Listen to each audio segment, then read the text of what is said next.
અધર્મ પર વિજયના પ્રતીક સમાન પવિત્ર દશેરા પર્વ નિમિત્તે ગુજરાતના ગૃહ રાજ્યમંત્રી હર્ષ સંઘવીએ સુરતમાં શસ્ત્ર પૂજા કરી હતી.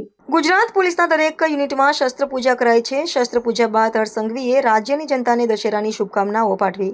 જણાવ્યું કે આજે દશેરાના દિવસે ગુજરાત પોલીસના દરેક યુનિટમાં શસ્ત્ર પૂજા કરવામાં આવે છે. અહીં વર્ષો જૂના શસ્ત્રો અને આજના લેટેસ્ટ હથિયારો નજરે પડી રહ્યા છે.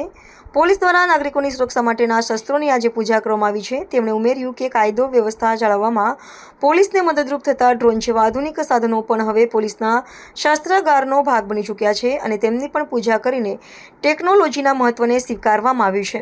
શસ્ત્ર પૂજન બાદ હર્ષ સંઘવીએ ગોધરામાં તાજેતરમાં થયેલી બુલડોઝર કાર્યવાહી અને રાજ્યમાં શાંતિ ડળવાનો પ્રયાસ કરનારા તત્વો અંગે સ્પષ્ટ શબ્દોમાં કહ્યું હતું કે ગોધરાના નાગરિકો સુરક્ષા માટે અને ભવિષ્યમાં સામાજિક પ્રોજેક્ટ માટે સુરક્ષિત રાખવામાં આવે. સરકારી જગ્યાઓ પર અસામાજિક તત્વો દ્વારા ગેરકાયદેસર બાંધકામ કરવામાં આવ્યું હતું.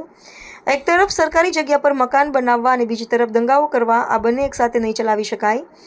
ગેરકાયદેસર બાંધકામ કરનારા અને રાજ્યમાં અશાંતિ ફેલાવનારા લોકો સામે ગુજરાત પોલીસ કડકથી કડક પગલાં ભરી રહી છે. સરકારી જગ્યા પર કોઈપણ પ્રકારના કબજાઓ અને સરકારી જગ્યા પર કબજા કરીને ફરી રાજ્યમાં અશાંતિ ફેલાવી રાજ્યના સામાન્ય નાગરિકો પર કોઈપણ પ્રકારનો અડચણ ઊભો કરવો, આવા લોકોને શોધીને ગુજરાત પોલીસ કડક પગલાં ભરી રહી છે અને જો કોઈ આવી ભૂલ કરશે તો આનાથી પણ વધુ કડક પગલાં ભરવામાં આવશે.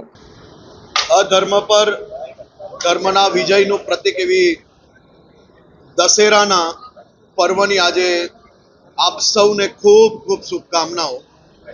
ભગવાન શ્રી રામચંદ્રજીના ચરણોમાં વંદન કરીને હું પ્રાર્થના કરું છું કે આપ સૌની મનોકામનાઓ પૂર્ણ થાય. આજે સુરત શહેર પોલીસ દ્વારા આયોજિત દશેરાનો આ પર્વ એટલે કે ગુજરાત પોલીસના તમામ યુનિટોમાં આજે શસ્ત્ર પૂજન કરવામાં આવતું હોય. આજે સુરત શહેર પોલીસ દ્વારા આયોજિત શસ્ત્ર પૂજનના આ પૂજામાં ભાગ લીધો અને આપણે જોયું કે વર્ષો જૂના શસ્ત્રથી લઈને આજના જમાનાના એટલે કે નવા લેટેસ્ટ ટેકનોલોજીના તમામ સાધનો જોડે સજ્જ એ ગુજરાત પોલીસના તમામ શસ્ત્રો અહીંયા નજરે પડે છે.